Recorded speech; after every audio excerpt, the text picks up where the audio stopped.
미가서 6장을 함께 읽었습니다. 익숙한 말씀이죠. 하나님께서 이스라엘 백성들을 이렇게 부르십니다. 그리고 이스라엘 백성들이 부패와 죄 가운데 있으면서도 잊고 있는 하나님의 은혜, 불평만 하고 있는 그 모습에 대하여 자, 이제 나하고 너희하고 변론하자, 이렇게 말씀합니다. 내가 정말 그렇게 잘못했느냐? 묻는 거지요. 우리식으로 따지면, 표현하면 이런 것입니다. 도대체 내가, 내 백성들아, 내가 뭘 그렇게 너희에게 잘못했냐? 한번 이야기해보자 라고 말씀하시는 겁니다. 하나님이 만약 하나님이라면, 사람이라면 그 사람의 마음은 아마도 그 감정은 화나고 억울한 가운데서 한번 이야기해보자고 따지는 시간일 것입니다. 하나님 이렇게 얘기하시면 도대체 내가 너한테 무슨 잘못을 그렇게 했느냐? 한번 따져보자 라고 그때 사람들을, 이스라엘 백성들을 부르는 거예요. 그 이야기가 3절입니다. 그죠? 내 백성아, 내가 무엇을 내게 행하였으며 무슨 일로 너를 괴롭게 하였느냐, 이렇게 묻는 것이죠. 자, 그 내용에 대해서 이제 하나님께서 하나하나 이제 하나님께서 행하신 일들을 나열하십니다. 내가 정말 너에게 그렇게 죽을 죄를 지었는지, 너희가 나를 이렇게 떠나가야 할 만큼 죄를 지었는지 한번 따져보자 라고 첫 번째 뭐라고 말씀하시냐면 4절에 내가 너를 애굽 땅에서 인도해 내어 종노릇하는 집에서 속량하였고, 이렇게 말합니다. 뭘 기억하게 하십니까? 내가 너희를 애굽에서 종살이하는 그때에 너희를 그곳으로부터 구원해냈다, 이렇게 표현하십니다. 근데 재밌는 표현은 무엇인가 하면 하나님께서 내가 너희를 애굽으로부터 이끌어내었다, 이렇게 표현하지 않으시고 오늘 성경에 보면 속량하셨다, 이렇게 표현합니다. 속량이라는 말은 무슨 말이지요? 대가를 치르고 끄집어내는 것입니다. 원래 우리나라 옛날에는 우리 권사님들은 잘 아시는 것처럼 노비를 대가를 치르고 노비에서 풀어주는 것을 속량이라고 그랬습니다. 구원하시는데 하나님께서 너희를 그냥 데리고 나온 것이 아니라 그에 합당한 대가를 치르고 데리고 나왔다는 거예요. 그리고 하나님께서 모세와 아론과 미리암을 내 앞에 보냈느니라, 4절에 계속 이렇게 말씀하십니다. 이 세 사람은 뭔가 하면 증인입니다. 증인. 모세와 아론과 미리암. 그럼 모세도 알고 아론도 아는데 도대체 미리암은 누군가? 미리암은 아론의 누나이지요. 누인데 우리가 출애굽기를 보면 홍해를 건넌 다음에 출애굽기 15장에 모세의 노래가 나오잖아요. 모세의 노래가 나온 다음에 이어서 선지자 미리암의 노래가 등장합니다. 그러니까 모세와 아론과 미리암 세 사람, 두세 사람의 증인을 세우는 것이 유대인의 율법이니까 세 사람을 세워서 하나님께서 증인을 삼으시는 거예요. 내가 너희를 애굽 땅에서 속량해냈다. 두 번째로 또 이렇게 말씀하십니다. 5절에 보면 내 백성아, 너는 모압 왕 발락이 꾀한 것과 보올의 아들 발람이 그에게 대답한 것을 기억하라, 이렇게 말합니다. 민수기 22장에서 24장까지 기록된 말씀이지요. 그런데 여러분 한번 생각해 보십시오. 그 당시에 민수기 22장 그 당시에 이제 발락 왕이 발람을 데려다가 저주하게 하는 그 사건이 있었습니다. 높은 산을 데리고 다니면서 이스라엘 백성들을 저주하라 그랬죠. 근데 이스라엘 백성들이 그 사실을 알고 있었습니까? 모르고 있었습니까? 전혀 모르고 있었습니다. 이스라엘 백성은 이루어지는 일을 전혀 인지하지도 못하던 그때에 하나님께서 그들을 보호하시고 인도하셔서 발람의 입을 막으시고 저주하지 못하도록 오히려 축복하도록 만드셨습니다. 하나님 이렇게 얘기하시는 거예요. 너네가 알지도 못할 때 너희를 보호하고 인도하신 것이 그렇게 죽일 짓이냐? 그렇게 잘못한 일이냐? 라고 좀 따지시는 겁니다. 그치? 이어서 또 세 번째가 나옵니다. 5절에 이어서 보면 시딤에서부터 길갈까지의 일을 기억하라, 이렇게 말해요. 시딤에서부터 길갈까지를 기억하라. 자, 발락과 발람이 그러한 일들을 벌이는 것을 몰랐을 그때에 이스라엘 백성들은 어디로 흘러가냐면 이제 발람의 꾀에 빠져서 음란한 일을 행하게 되지요. 모압 여인들과 함께 바알 신들을 섬기면서 음행을 이제 저지르게 돼서 하나님께서 거기에 진노하시죠. 그 장소가 시딤입니다. 자, 그런데 이 시딤은 더 이제 이스라엘 백성 가운데 좀 중요한 위치는 무엇인가 하면 요단강을 건너기 전에 가나안 땅에 정탐꾼을 보냈던 곳이 시딤입니다. 그리고 이 시딤에서 출발해서 요단강을 건너서 그들이 가나안 땅을 점령하려고 전초기지를 삼았던 곳이 길갈입니다. 그러니까 요단강을 중심으로 시딤과 길갈이 있는데 지금 하나님께서 뭐라고 말씀하세요? 시딤에서부터 길갈까지를 기억하라. 이 얘기는 뭔가 하면 하나님께서 약속의 땅 가나안을 너희에게 허락하신 그 일들을 기억하라는 거예요. 그 일들을 기억하면 뭐를 알 것이라고요? 나 여호와가 공의롭게 행한 일을 알리라, 이렇게 말합니다. 그게 그렇게 잘못된 일이냐? 내가 너에게 언약하고 내가 너에게 약속하고 그 약속을 신실하게 지켜간 일이 그렇게 잘못된 일이냐? 나를 떠나고 나를 버리고 나와 관계없는 길들을 걸어가 살아갈 정도로 그렇게 잘못된 일이냐라고 묻는 거죠. 이 내용을 쫙 묶어가지고 지금 우리에게 적용하면 이런 것입니다. 하나님께서 하나님 신앙생활들을 온전히 하지 못하는, 하나님을 떠나 살아가는 내 맘대로 신앙생활하는 이들을 향하여 하나님 이렇게 묻습니다. 우리에게 묻는 거예요. 내가 너를 그 죄악된 길에서 영원할 죽을 삶에서 구원해낸 일이 그렇게 잘못된 일이냐? 내 아들 독생자를 죽이면서까지 너를 구원해냈는데 그게 그렇게 나를 능멸할 정도로 잘못한 일이냐? 너의 삶 속에 내가 너와 함께 하겠다고, 복을 주겠다고, 인도해 가겠다고 지금까지의 삶을 내가 너와 동행하며 함께 하였는데 그게 그렇게 잘못된 일이냐? 나를 떠날 만큼, 예배를 소홀히 한 만큼, 믿음을 버릴 만큼 그렇게 잘못된 일이냐? 이렇게 묻는 거죠. 한번 이야기해보자. 주님 이렇게 말씀하십니다. 이 말씀 앞에 우리는 이러한 아주 진리를 한 가지 깨닫습니다. 우리는 너무나 쉽게 잊어버립니다.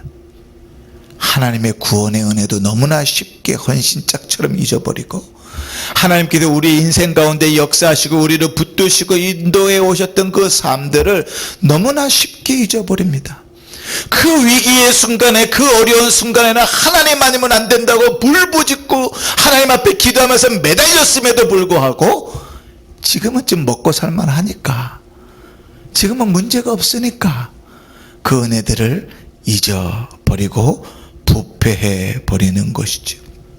하나님은 언제나 동일하시고 성경을 따라 시건치 않으시며 변개하지 않는다는 사실을 잊는 것입니다.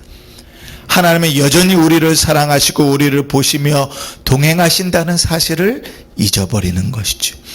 그 은혜 아래서는 안전하고 그 은혜 속에서 인도함을 받았다는 사실을 잊어버리는 것이죠.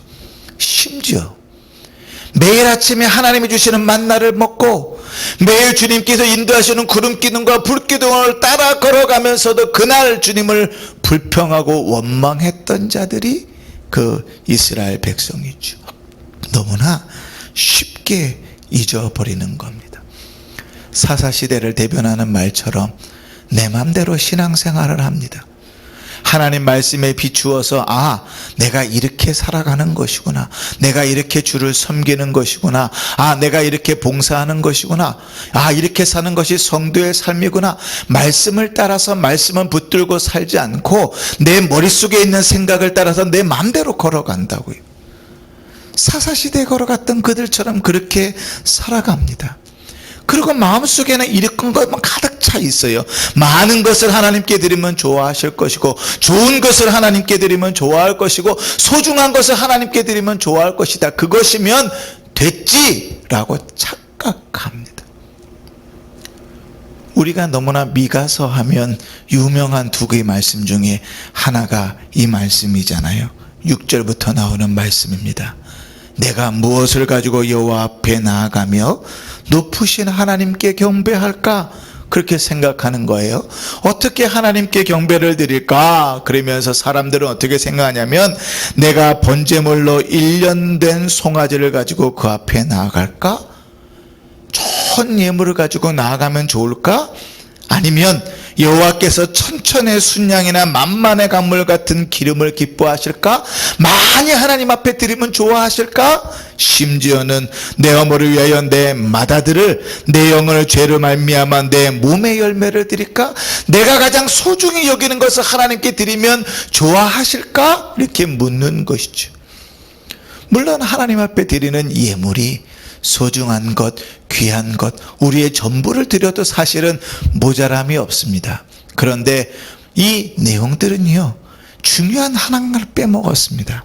8절 마지막에 사람아, 주께서 선한 것이 무엇인지 내게 보이셨나니 여호와께서 너에게 구하시는 것은 오직 정의를 행하며 인자를 사랑하며 겸손하게 내 하나님과 함께 행하는 것이라. 하나님께서 너에게 원하는 것은 하나님과 동행하는 삶이다. 주와 동행하는 삶 가운데서 소중한 것을 드린다면 그것은 기쁨일 것이다. 주와 동행하는 삶 가운데서 내 인생 전부를 드린다는 것은 참 아름다운 것일 것이다. 주와 동행하는 삶 가운데서 가장 많은 것을 주 앞에 드린다면 주님이 기뻐하실 것이다. 그러나 주님과 동행하는 삶을 살아가지 않으면서, 믿음의 삶은 흔적도 없으면서 많은 것을 드리고 좋은 것을 드리고 소중한 것을 드리면 하나님께서 좋아하실 것이라고, 내 의무를 다했다고 착각하지 말아라. 오늘 미가 선지자는 성도들을 향하여 그렇게 외치는 것이지요. 그러면 하나님과 동행하는 것, 이미 지나온 세월에 우리가 죄를 지었잖아요. 이미 지나온 세월에 그 죄를 어떡합니까? 하나님과 동행하며 살아가려면, 하나님께서 원하시는 대로 살려면 어떻게 해야 됩니까? 미가 선지자는 이렇게 말합니다. 징계하시는 매를 순종함으로 받으라. 그지? 오늘 말씀을 볼까요? 9절입니다. 여호와께서 성읍을 향하여 외쳐 부르시나니 지혜는 주의 이름을 경외함이니라. 너희는 매가 예비되었나니 그것을 정하시니까 누구인지 들을지니라. 매가 준비되어 있으니 그 매를 맞아야 된다는 것을 깨달았다면 감사함으로 그 매를 맞으며 주를 경외함으로 돌아오라고 말씀하시는 것입니다. 사랑하는 성도 여러분, 뒤를 좀 돌아보십시다. 하나님께서 우리를 인도하신 은혜가 보입니까? 주님께서 나를 구원하셨던 그 구원이 감사로 고백되어집니까? 내 인생의 걸음걸음에 동행하셨던 하나님의 은혜의 발자국이 보이십니까? 그렇다면 오늘을 살아가는 나는 그 은혜에 합당한 삶을 살아야 합니다. 하나님을 떠나서 믿음이 없이 주의 말씀을 버리고 내 맘대로, 내 생각대로, 내 뜻대로 살아가는 삶은 결코 성도의 삶이 아닙니다. 때로는 하나님께서 우리를 돌이키게 하기 위하여 징계의 매를 드실 때도 있습니다. 그 매를 드시는 그 순간 앞에서, 그 매를 맞아가는 그 상황 가운데서도 하나님께서 나를 사랑하신다는 것은 발견하였다면 그것은 할렐루야입니다. 왜냐하면 그 매를 맞고 얻어 터지면서도 곤고하여 하나님 앞에 돌아오지 못하는 자들도 있거든요. 그 매를 맞는 순간에 그 징계를 받으면서도 하나님의 은혜를 깨닫는다면 주를 경외함으로 하나님께 돌아오면 되는 것입니다. 사랑하는 성도 여러분, 하나님이 얼마나 속이 타시면, 얼마나 속이 답답하시고 억울하시면, 자, 나하고 한번 변론해보자. 도대체 내가 무슨 그를 죽을 죄를 지었느냐? 라고 이야기하시면서 구원하신 내용부터 너의 삶 가운데 함께 하신 내용까지를 하나하나 끄집어내면서 이야기하실까요? 하나님이 우리 앞에 서서 우리 앞에 이렇게 이야기하신다면 참 민망할 것입니다. 하나님이 사람이어서 우리 앞에서 우리 면전에다 대고 도대체 한번 이야기해봐라. 내가 너한테 무슨 죄를 그렇게 지었길래 네가 신앙생활을 그렇게 하느냐, 네가 나를 이렇게 떠나 사느냐, 말씀을 버리고 사느냐라고 한탄하시면서 억울해하시면서 이야기하신다면 우리는 참 민망하지 않겠습니까? 사랑하는 성도 여러분, 오늘 미가를 통하여 우리에게 말씀하시는 주의 음성을 들을 수 있기를 바라고, 그 말씀 앞에서 베푸신 은혜를 돌아보며 주를 경외하는 삶으로 살아갈 수 있기를 주의 이름으로 축원합니다. 하나님께서 우리의 삶을 여지껏 인도해 오신 것처럼 우리의 삶을 그렇게 인도해 가실 것입니다. 하나님이 우리를 사랑하시되 끝까지 사랑하시니 결코 우리에게 징계의 매를 드실지라도 우리를 놓지 않으실 것입니다. 그러니 주님의 사랑을 깨닫고 하나님의 음성이 들릴 때에 주를 경외함으로 돌아오시고 하나님의 말씀을 붙들고 사시는 것으로 돌아오시고 그 말씀을 붙들고 기도하는 삶으로 돌아오셔서 우리에게 주어진 삶들을 그 말씀과 기도로 살아내는 복된 성도가 되시기를 주의 이름으로 축원합니다. 아멘. 기도하십시다. 하나님 아버지, 사람아, 주께서 선한 것이 무엇인지 내게 보이셨나니 정의를 행하며 인자를 사랑하며 겸손히 내 하나님과 함께 행하는 것이 아니냐. 주님 우리에게 이렇게 말씀하십니다. 주 앞에 많은 예물을 드리고 종교적 행위를 다 감당하였다고, 우리가 바르게 살고 있다고 착각하지 않게 하시고 오직 주와 동행하며 그 말씀을 따라 사랑하며 기도하며 능히 거룩한 삶들을 살아가 오직 주와 온전히 동행하는 삶을 살아가는 복된 성도들 되게 하여 주옵소서. 오늘 우리의 삶이 미가의 말씀을 따라 그렇게 복된 삶으로 주 앞에 돌아오는 삶으로 살아가게 하옵소서. 예수님 이름으로 축복하며 기도합니다. 아멘.